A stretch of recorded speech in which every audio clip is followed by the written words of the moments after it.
Hello दोस्तों, नमस्कार। बात कर लेते हैं आज के दिन भर की सारी बड़ी खबरों की, जहां सबसे पहले आपको बताएंगे मिडल ईस्ट संकट के बीच सऊदी अरब पहुंचे अजीत डोभाल जी। हूती संकट के बीच एक्शन में अजीत डोभाल, क्या बच जाएगी भारत की ऑयल लाइफ लाइन? दोस्तों बताएंगे अजीत डोभाल जी सऊदी अरब ऐसे समय में गए हैं जब अब्बा के इशारे पर हूतियों ने फंसा दी पाकिस्तान के यार सऊदी की गर्दन। क्या बचा पाएंगे अजीत डोभाल जी सऊदी को इस संकट से? दोस्तों बताएंगे उनका अचानक सऊदी का दौरा क्यों हुआ। वही दोस्तों इधर सऊदी पहुंचा अजीत डोभाल तो उधर ईरानी प्रतिनिधिमंडल पाकिस्तान पहुंचा। दोस्तों शहबाज शरीफ और आसिम मुनीर से होगी बातचीत। दोस्तों बताएंगे क्या है पूरा अपडेट इस चीज को लेकर। तो दोस्तों उधर एक दिन में ही नेपाल के प्रधानमंत्री बालेंद्र शाह ने ₹1 के सिक्के पर नए डिजाइन का प्रस्ताव वापस लौटा दिया। दोस्तों बताएंगे कल ही उसने कहा था कि नेपाल में ₹1 के सिक्के से विवादित नक्शा हटा लिया जाएगा, लेकिन जस्ट एक दिन बाद ही दोस्तों अपने इस बयान से पलट गया बालेंद्र शाह। दोस्तों फिर भारत को इस मुद्दे पर परेशान करता दिखाई दे रहा है। उधर आपको बताएंगे पीओके को लेकर पाकिस्तान की बढ़ गई टेंशन। दोस्तों बताएंगे कल ही है 23 जुलाई, आखिर क्या होने वाला है कल पीओके में, और कैसे पीओके की जनता पूरे तरीके से 27 जुलाई को होने वाले चुनाव का बहिष्कार करने के लिए सड़कों पर उतर चुकी है। दोस्तों वहीं आपको बताएंगे बहुत बड़ी जानकारी सामने आ रही है। सरकार ने की सोनम वांगचुक से बातचीत की पहल। जेपी नड्डा और जितेंद्र सिंह ने अस्पताल में की मुलाकात। बताएंगे क्या आ रही है जानकारी। क्या सीजेपी कांग्रेस के बाद अब किसानों की है बारी?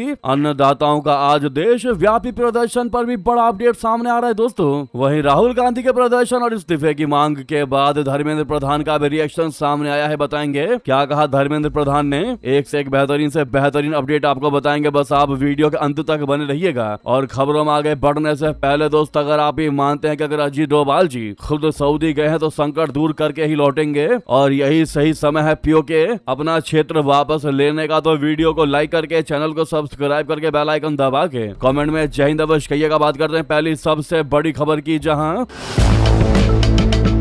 एनएसए अजीत डोभाल जी ने सऊदी अरब के विदेश मंत्री प्रिंस फैसल बिन रहमान से मुलाकात की। इस मुलाकात के दौरान भारत और सऊदी अरब के बीच परस्पर रणनीतिक सहयोग बढ़ाने पर बातचीत हुई। इसके साथ ही साथ मुलाकात के दौरान अजीत डोभाल जी ने ऊर्जा और समुद्री सुरक्षा के लिए ढांचे को ज्यादा मजबूत बनाने पर भी जोर दिया है। ईरान के युद्ध और हॉर्मुज के बंद होने की वजह से दुनिया में तेल का संकट पैदा हो गया है। इस संकट से भारत भी प्रभावित हुआ है। इसी वजह से अजीत डोभाल जी ने ऊर्जा और समुद्री सुरक्षा को सऊदी अरब के दौरे पर प्राथमिकताओं में रखा है। ईरान युद्ध के दौरान भारत के लिए सऊदी अरब से तेल की सप्लाई बढ़ी है। आज भारत का तकरीबन 17% कच्चा तेल सऊदी अरब से आ रहा है। हॉर्मुज के बंद हो जाने के बाद सऊदी अरब बाल अल मंदेब के रास्ते से भारत को तेल भेज रहा था। अब सऊदी अरब से आ रहे तेल पर भी संकट के बादल मंडरा रहे हैं। ईरान ने यमन के हूती गुट से सऊदी अरब से जाने वाले तेल के रूट को बंद करने के लिए कहा था।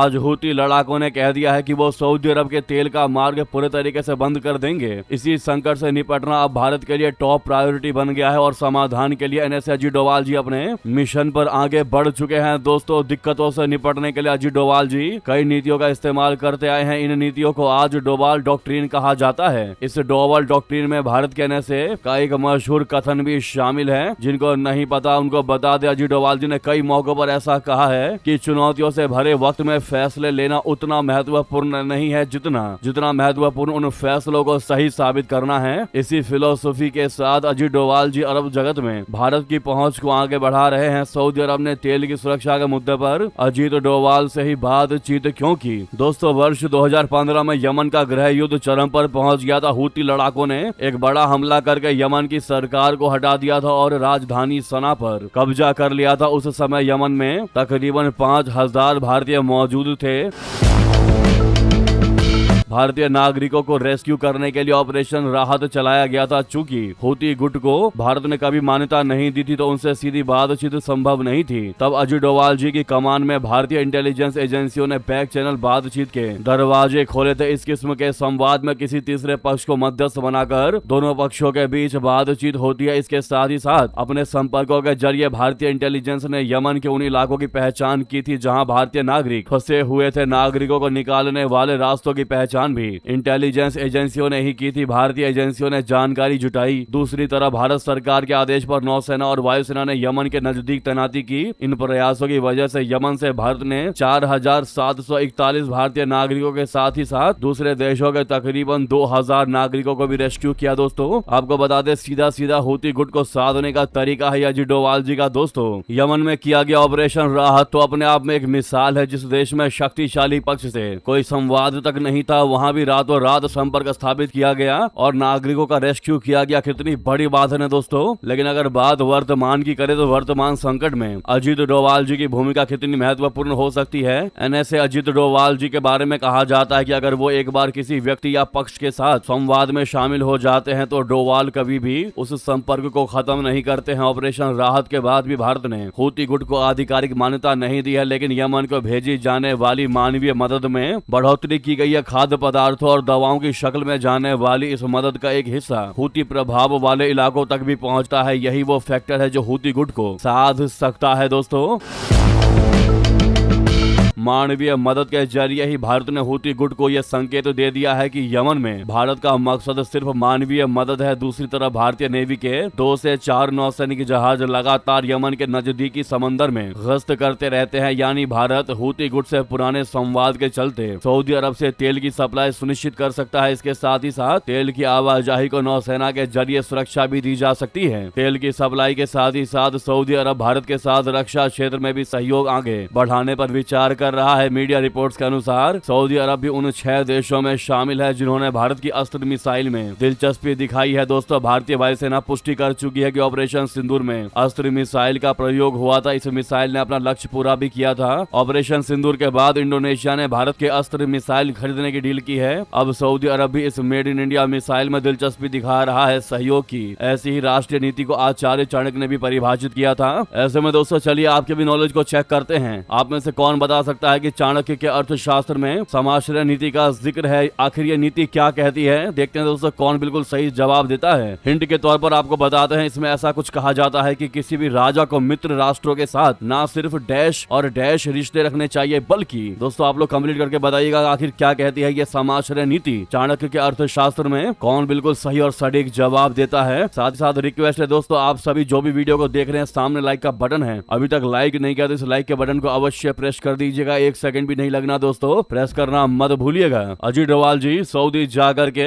वो खेल खेल आए हैं जिससे कि अपने भारत की ऑयल लाइफलाइन बच सकती है। जहां पर एक तरफ अब्बा के इशारे पर हूतियों ने पाकिस्तान के यार सऊदी की गर्दन फंसाई, सऊदी का हुक्का पानी तक बंद कर दिया। वहीं अजीत डोभाल जी ऐसे समय में पहुंचकर अपनी लाइफलाइन यानी भारत की ऑयल लाइफलाइन को बचा दिया। दोस्तों इससे बड़ी बात क्या ही होगी। थैंक यू अजीत डोभाल जी भी कमेंट में कहना बिल्कुल मत भूलिएगा। साथ ही साथ आपको अगली खबर बता दें, उधर पाकिस्तान पहुंचा ईरानी प्रतिनिधिमंडल। शहबाज शरीफ और मुनीर से होगी बातचीत। दोस्तों क्या अब थमेगी अमेरिका ईरान का जंग, बता दें। अमेरिका के साथ बढ़ते तनाव के बीच ईरान के गृह मंत्री इस्कंदर मोमेनी के नेतृत्व में देश का एक उच्च स्तरीय प्रतिनिधिमंडल पाकिस्तान पहुंचा है, जहां वो प्रधानमंत्री शहबाज शरीफ और सेना प्रमुख फील्ड मार्शल आसिम मुनीर के साथ बातचीत करेगा। पाकिस्तान के गृह मंत्री मोहसिन नकवी ने उनके निमंत्रण पर इस्लामाबाद पहुंचे मोमेनी का स्वागत किया। अपनी यात्रा की शुरुआत में मोमेनी ने यादगारे शुहदा पर पुष्प चक्र अर्पित कर शहीदों को श्रद्धांजलि दी, जहां उन्हें संघीय कांस्टेबुलरी के दस्ते द्वारा गार्ड ऑफ ऑनर दिया गया। इसके बाद उन्होंने शकर पारियां पार्क का भी दौरा किया। सरकारी टेलीविजन चैनल के अनुसार ईरानी गृह मंत्री की इस यात्रा का मुख्य उद्देश्य अमेरिका और ईरान के बीच टूटते युद्ध विराम और लगातार बिगड़ते हालातों पर चर्चा करना है। गौरतलब है कि पाकिस्तान ने हाल ही में दोनों देशों के बीच जंग रोकने के लिए मध्यस्थ की भूमिका निभाई थी। दोनों पक्षों के बीच 14 सूत्रीय एक अंतरिम शांति समझौता ज्ञापन बोले तो MOU भी हुआ था। हालांकि हालिया दिनों में दोनों ओर से एक दूसरे के सैन्य और रणनीतिक ठिकानों पर फिर से हमले शुरू होने के बाद ये शांति समझौता खतरे में पड़ता दिख रहा है। पश्चिमी एशिया में फिर से हालात बिगड़ने के बाद अब पाकिस्तान सहित अन्य मध्यस्थ देश पर्दे के पीछे सक्रिय हो गए हैं। कोशिशें की जा रही है कि दोनों देशों के बीच जारी सीधी जंग को तुरंत के तुरंत रोका जाए और बातचीत की मेज पर लाया जाए, ताकि ये अंतरिम शांति समझौता पूरे तरीके से विफल न हो। ऐसे में ईरानी प्रतिनिधिमंडल की PM शहबाज शरीफ और पाकिस्तानी सेना प्रमुख से मुलाकात को बेहद अहम माना जा रहा है। दोस्तों उधर अगली खबर आपको बता दें, नेपाल में 1 रुपए के सिक्के से विवादित नक्शा नहीं हटेगा। जी हाँ दोस्तों, बड़ी जानकारी। एक दिन में ही यू टर्न ले लिया बालेंद्र शाह ने। जी हाँ, इसमें भारत के इलाकों को अपना दिखाया था उसने। नए डिजाइन के प्रस्ताव को वापस लौटा दिया। बता दें, नेपाल सरकार ने 1 रुपए के सिक्के से विवादित राष्ट्रीय नक्शा हटाने का प्रस्ताव खारिज कर दिया है। इस नक्शे में भारत के लिपुलेख, काला पानी और लिम्पियाधुरा को नेपाल का हिस्सा दिखाया गया है। नेपाल राष्ट्र बैंक बोले तो एनआरबी ने पहले प्रस्ताव रखा था कि 1 रुपए के सिक्के पर छपे नेपाल के विवादित नक्शे की जगह मुस्तांग के ऐतिहासिक मठ की तस्वीर लगाई जाए। इस नक्शे को सिक्के से हटाने की खबर जैसे ही बाहर आई, इसका विरोध होने लगा। हमने अभी आपको दोस्तों कल ही ये बड़ी जानकारी बताई थी। इसके बाद मंत्रालय ने नेपाल राष्ट्र बैंक को निर्देश दिया कि डिजाइन में बौद्ध मठ के साथ नेपाल का राष्ट्रीय नक्शा भी शामिल किया जाए। इसके बाद संशोधित प्रस्ताव दोबारा मंजूरी के लिए भेजा जाए। इससे पहले कुछ रिपोर्ट्स में दावा किया जा रहा था कि नेपाल सरकार ने 1 रुपए के नए सिक्के को मंजूरी दे दी है। अधिकारियों के अनुसार यह प्रस्ताव मौजूदा सरकार बनने से पहले तैयार होना शुरू हो गया था। इसका मकसद नेपाल की मुद्रा पर देश की अलग अलग सांस्कृतिक और ऐतिहासिक धरोहरों को जगह देना था। इस मुद्दे पर नेपाल राष्ट्र बैंक के एक अधिकारी ने कहा कि नेपाल के कई नोटों और सिक्कों पर पहले से ही पशुपतिनाथ मंदिर और जानकी मंदिर जैसे हिंदू धार्मिक एवं सांस्कृतिक स्थलों की तस्वीरें हैं। यह महसूस किया गया है कि बौद्ध विरासत को पर्याप्त जगह नहीं मिली है, इसलिए घर मठ को चुना गया क्योंकि इसका ऐतिहासिक महत्व बहुत बड़ा है। साथ ही साथ इससे मुस्तांग में पर्यटन को भी बढ़ावा मिलेगा। लोकहेकर मठ नेपाल के अपर मुस्तांग में स्थित है। माना जाता है कि इसकी स्थापना 8वीं शताब्दी में गुरु पद्म संभव यानी गुरु रिनपोछे ने की थी। इतिहासकार इसे नेपाल के सबसे पुराने बौद्ध मठों में से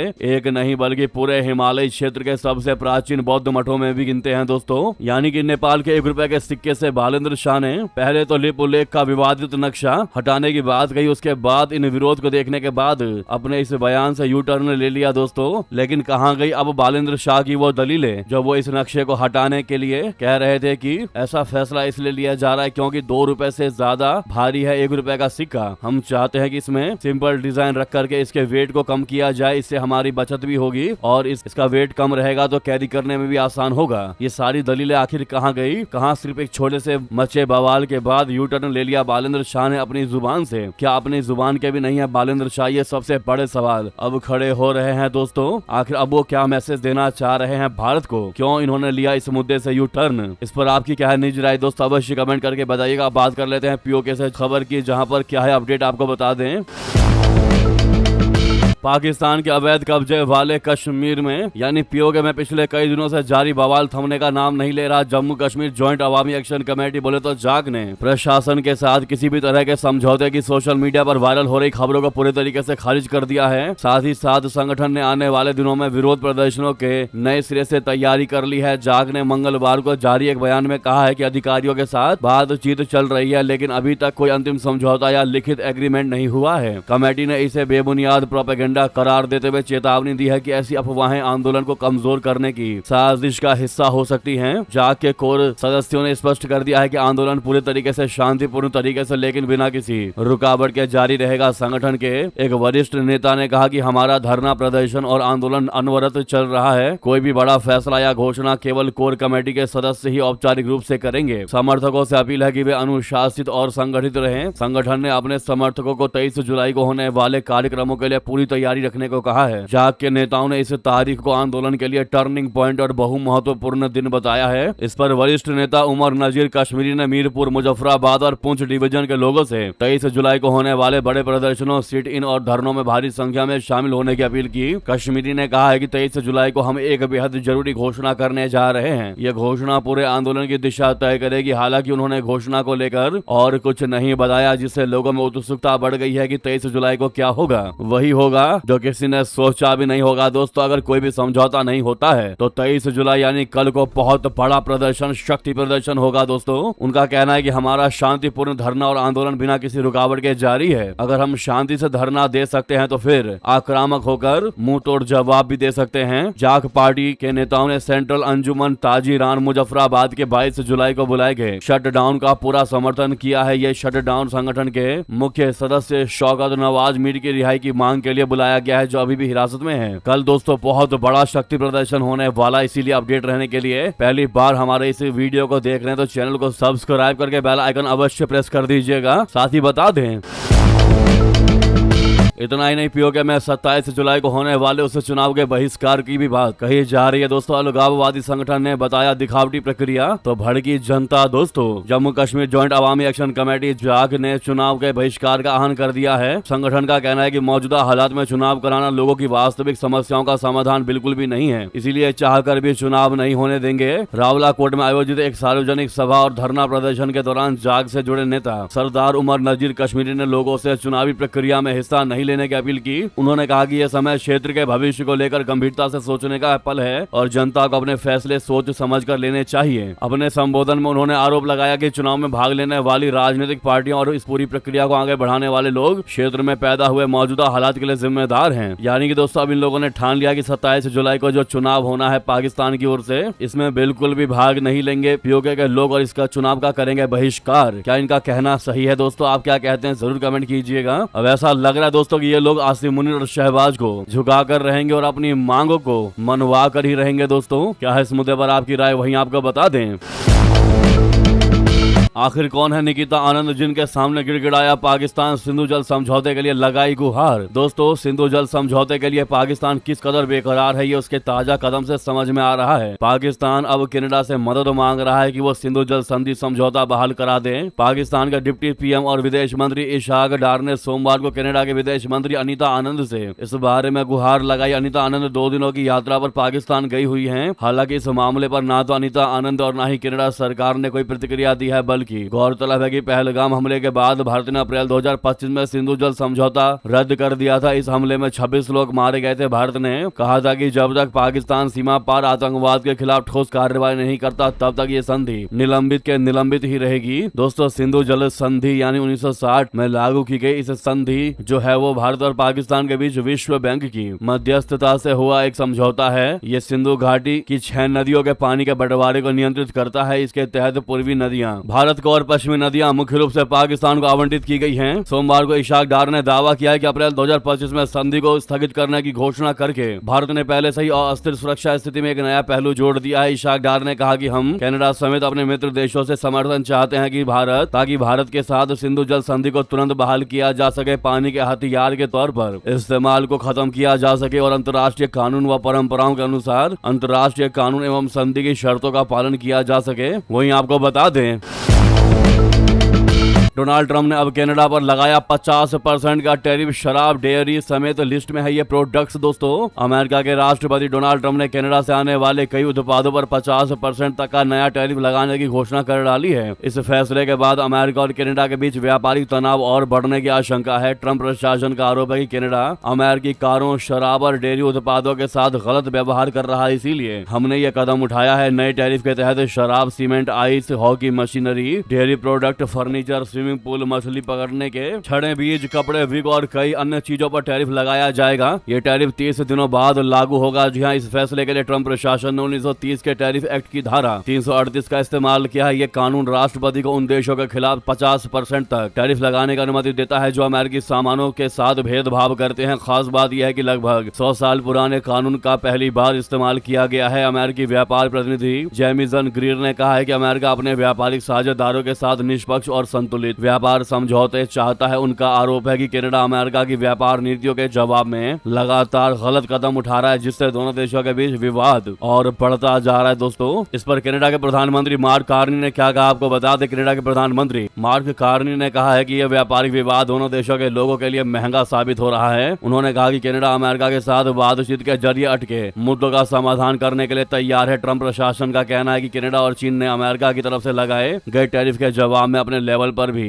जवाबी कदम उठाए हैं। इसी वजह से अमेरिका और अब और सख्त रुख अपना रहा है। हाल ही में न्यू जर्सी में फीफा विश्व कप फाइनल के दौरान ट्रंप और कार्नी की मुलाकात भी हुई थी। इस दौरान ट्रंप ने कनाडा में लगी जंगल की आग और उससे अमेरिका में फैल रहे धुएं का मुद्दा भी उठाया था। उन्होंने पहले ही संकेत दिया था कि पर्यावरण और आर्थिक लागतों को देखते हुए कनाडा पर अतिरिक्त दबाव डाला जा सकता है। दोस्तों, उधर बता दें, अमेरिका के लगातार हमलों के बीच ईरान का सबसे बड़ा दावा IRGC ने कहा कि हमने अमेरिकी MQ-9 ड्रोन को इंटरसेप्ट करके मार गिराया आया है। जी हाँ दोस्तों, चौंकाने वाली खबर बता दें, मिडिल ईस्ट में अमेरिका के साथ एक बार फिर से संघर्ष और तनाव बढ़ने के बीच ईरान की इस्लामिक रिवॉल्यूशनरी गार्ड्स कॉर्प्स बोले तो IRGC ने रविवार 19 जुलाई को बहुत बड़ा दावा किया है। IRGC ने दावा किया है कि उसने इराक की सीमा से सटे खुजस्तान इलाके के एक शहर अहवाज में अमेरिका के एक MQ-9 ड्रोन को इंटरसेप्ट करके मार गिराया है। IRGC ने ईरानी सरकारी मीडिया के जरिए यह जानकारी साझा की है। ईरान की तरफ से यह दावा ऐसे समय पर किया गया है जब अमेरिका का सेंट्रल कमांड सेंटकॉम ने ईरान के कई ठिकानों को अपना निशाना बनाते हुए बड़े सैन्य ऑपरेशंस को अंजाम दिया है। यह हमले ईरानी क्षेत्र में तेहरान के समर्थन वाली फैसिलिटीज के खिलाफ अमेरिकी सेना की तरफ से पिछले 8 रातों से लगातार जारी कार्रवाइयों का हिस्सा है दोस्तों।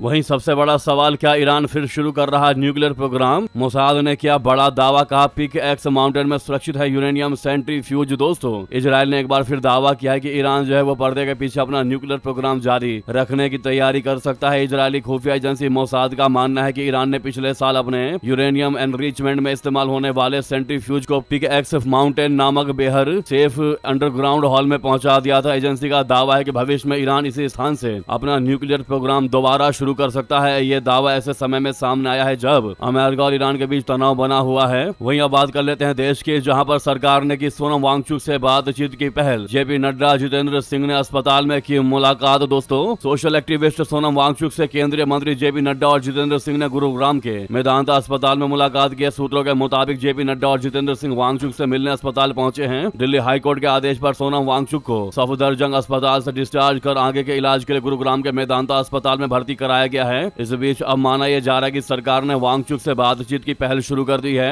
बता दें कि दिल्ली हाईकोर्ट के आदेश पर सोनम वांगचुक को सफदरजंग अस्पताल से डिस्चार्ज करके आगे के इलाज के लिए मेदांता अस्पताल गुरुग्राम में भर्ती करा दिया गया है। अस्पताल प्रशासन के मुताबिक उन्हें मंगलवार शाम 6:40 पर छुट्टी दे दी गई थी। साथ ही साथ उनकी मेडिकल रिपोर्ट और इलाज से जुड़े सभी जरूरी दस्तावेज मेदांत की मेडिकल टीम को सौंप दिए गए थे। दोस्तों, वहीं आपको बता दें सबसे बड़ी और लेटेस्ट अपडेट जो इस मामले में सामने आ रही है वो ये कि कॉकरोच जनता पार्टी और कांग्रेस के बाद अब किसानों की है बारी। अन्नदाता का आज देशव्यापी प्रदर्शन का ऐलान। दोस्तों, आखिर क्या बोला SKM बता दें। संसद के मानसून सत्र के दौरान राष्ट्रीय राजधानी दिल्ली का सियासी पारा चढ़ा हुआ है। सोमवार को जहां कांग्रेस जनता पार्टी और युवाओं ने संसद तक विरोध मार्च निकाला और दिन भर संसद भवन के आसपास गहमा गहमी बनी रही, वहीं मंगलवार को कांग्रेस ने प्रधानमंत्री आवास के बाहर धरना प्रदर्शन दिया। इसकी वजह से भी राजधानी में देर शाम तक हाई वोल्टेज ड्रामा होता रहा। अब दोस्तों, बुधवार आज यानी 22 जुलाई को संयुक्त किसान मोर्चा SKM ने प्रस्तावित भारत अमेरिका मुक्त व्यापार समझौते और अन्य व्यापार समझौते के विरोध में देशव्यापी प्रदर्शन करने की घोषणा की है। साथ ही साथ उसने